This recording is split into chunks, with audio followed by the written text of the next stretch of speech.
क्यों दिखाई देते हैं? परेशान तो रहूंगा ना पार्वती, आखिर एक बेटी का बाप जो ठहरा। पार्वती, अब उसके हाथ पीले करने का समय आ गया है। पर हमारी आनंदी तो अभी सिर्फ 9 साल की है। अभी तो उसके पढ़ने लिखने और खेलने कूदने के दिन हैं। देख पार्वती, लड़कियां पराया धन होती है और जितना जल्दी इन्हें घर से विदा कर दे उतना अच्छा है। कल से आनंदी की पढ़ाई लिखाई बंद। पर बापू, इसमें मेरी क्या गलती है? आप मुझे पढ़ाई करने क्यों नहीं देते? तेरी गलती है कि तू एक लड़की है। लड़का होती तो क्या बापू? लड़का होती तो क्या? ऐ लड़की, ज्यादा जबान ना चला, नहीं तो जबान हलक से खींचकर बाहर निकाल दूंगा। बापू, मैं पढ़ लिख कर कुछ बनना चाहती हूँ।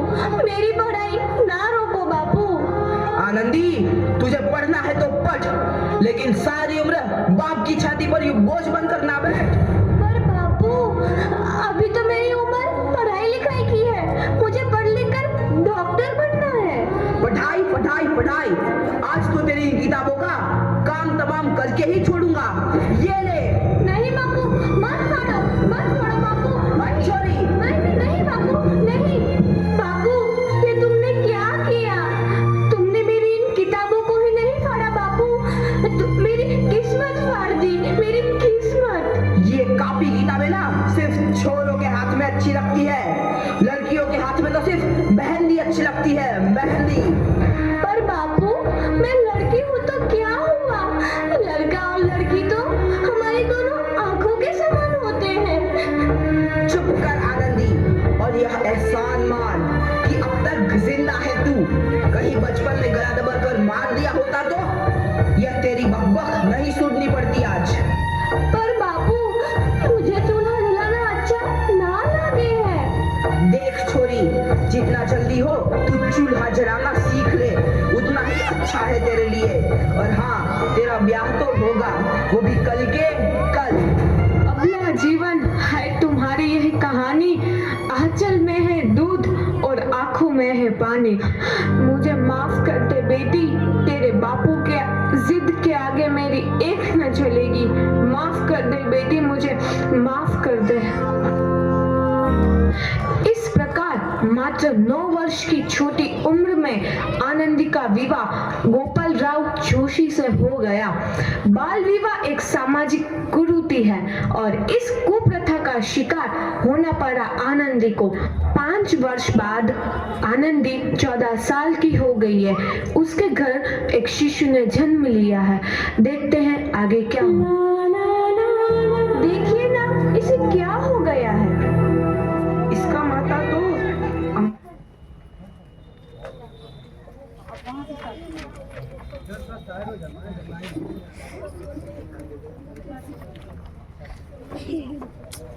क्या देखिए ना, इसे क्या हो गया है?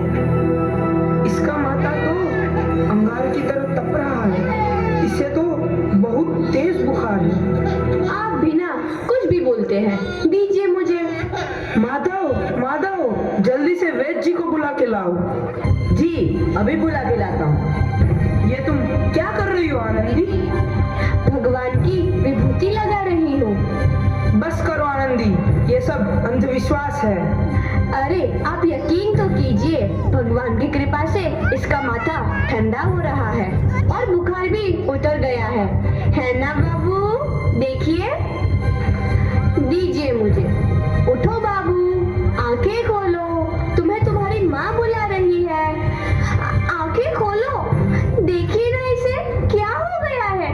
आंखें भी नहीं खोल रहा। आंखें खोलो बेटा। आप चुप क्यों है?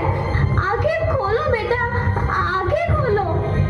आनंदी, हमारा बेटा कभी आंखें नहीं खोलेगा। नहीं, ऐसा नहीं हो सकता। मेरे बेटे को मुझसे कोई नहीं छीन सकता, कोई नहीं छीन सकता। पागल मत बनो आनंदी। माधव, माधव। आनंदी, बंद करो ये पागलपन। भगवान ने मेरा बच्चा छीन लिया। भगवान ने नहीं, तुम्हारी अशिक्षा और अंधविश्वास ने तुम्हारा बच्चा छीना है। अगर तुम पढ़ी लिखी होती तो आज हमारा शिशु जीवित होता। तुम अनपढ़ थी आनंदी, अनपढ़। नहीं, अब मैं अनपढ़ नहीं रहूंगी मैं अनपढ़। मैं पढ़ूंगी ताकि कल किसी और आनंदी को इलाज के अभाव में अपना बच्चा ना खोना पड़े। शाबाश आनंदी, और यही तुम्हारे अपराध के लिए प्रायश्चित भी है।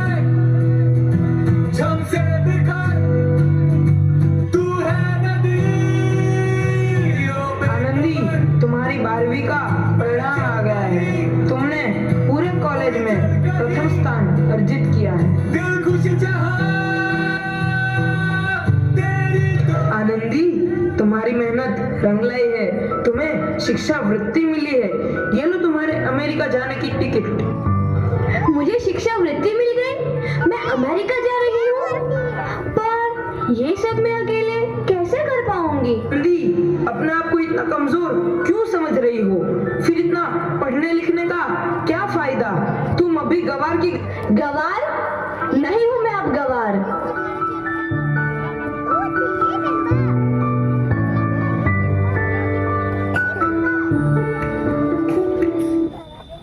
तो इस प्रकार 7 अप्रैल 1883 को आनंदी अमेरिका के पेंसिल्वेनिया के लिए रवाना हुई और 3 साल बाद उन्होंने डॉक्टर ऑफ मेडिसिन की उपाधि प्राप्त कर ली। इधर आनंदी के पिता की तबीयत बहुत खराब है।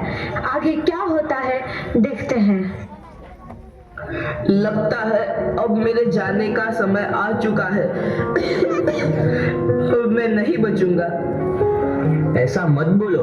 शहर के सिटी हॉस्पिटल में अमेरिका से डिग्री लेकर कोई बड़ा डॉक्टर आया है। एक बार वहां चलकर दिखा लेते हैं। हाँ, सही बोला भैया। कम से कम दिल को तसल्ली तो मिल जाएगी। हाँ हाँ, चलो चलो जल्दी हॉस्पिटल चलते हैं।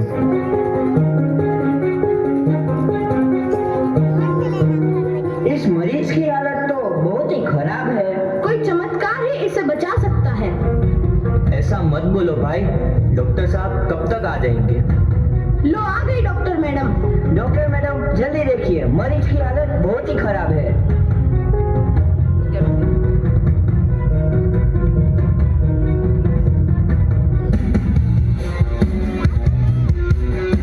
अब आप बिल्कुल ठीक हैं। मौत के मुंह से आपको बचाया है डॉक्टर मैडम ने। डॉक्टर साहब ने मुझे बचा लिया। मुझे मिलना है डॉक्टर साहब से। डॉक्टर साहब नहीं, डॉक्टर मैडम बोलो। डॉक्टर मैडम, उन्होंने ही तुम्हें जीवन दान दिया है। लो आ गई डॉक्टर मैडम, मिल लो उनसे। डॉक्टर मैडम, आपका बहुत बहुत धन्यवाद। आपने मेरी जान बचाई। इसके बदले में मैं गरीब भला आपको क्या दे सकता हूँ? वचन वचन चाहिए मुझे कि कभी ये नहीं कहोगे कि लड़कियां कुछ नहीं कर सकती। वचन? ये कैसा वचन? अरे श्यामलाल, तुमने पहचाना नहीं? तुम्हारी बेटी आनंदी। आनंदी? मेरी बेटी आनंदी डॉक्टर? हाँ बापू, वही आनंदी जिसके लिए बचपन में तूने चूल्हा और दूल्हा के अलावा कुछ नहीं सोचा था। आनंदी, आनंदी मेरी बेटी, मुझे माफ कर दे। मैं तेरा गुनहगार हूँ बेटी। नहीं नहीं बापू, वही आनंदी जिसके हाथ पीले करके तुम उसकी सारी जिंदगी काला कर देना चाहते थे।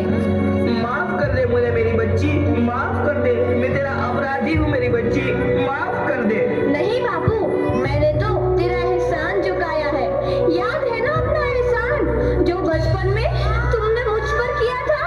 ताने सुना सुना कर जीते जी मार डाला था मुझको। अब बोल, और किस किस को मारेगा?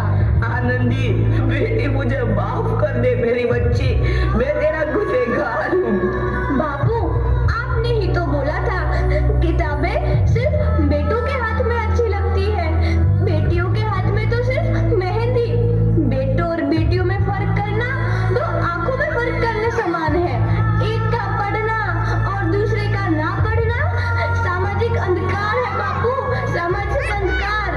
उपकार मांगता हूँ मैं तुझ जैसी बेटी का, जिसने सारी उम्र मुझसे कुछ ना मांगा। मांगा तो सिर्फ बराबरी का दर्जा। वरना सच तो यह है कि मैं तेरी माफी के लायक भी ना हूँ। मुझे सब बाप तेरी बराबरी कर सके उसके मैं लायक भी ना हूँ मेरी बेटी, मैं लायक भी ना हूँ। अपने बापू को क्या माफ नहीं करोगी आनंदी? माफ कर दो आनंदी, माफ कर दो। सुबह का भूला यदि शाम को घर लौट आए तो उसे भूला नहीं कहते। बापू। तो इस प्रकार आनंदीबाई जोशी ने अपनी मेहनत और अटूट इरादे से न केवल भारत की पहली महिला डॉक्टर बनी, बल्कि आगे चल के उन लड़कियों के लिए सुनहरा रास्ता दिखा गई जो जीवन में कुछ करना चाहती थी।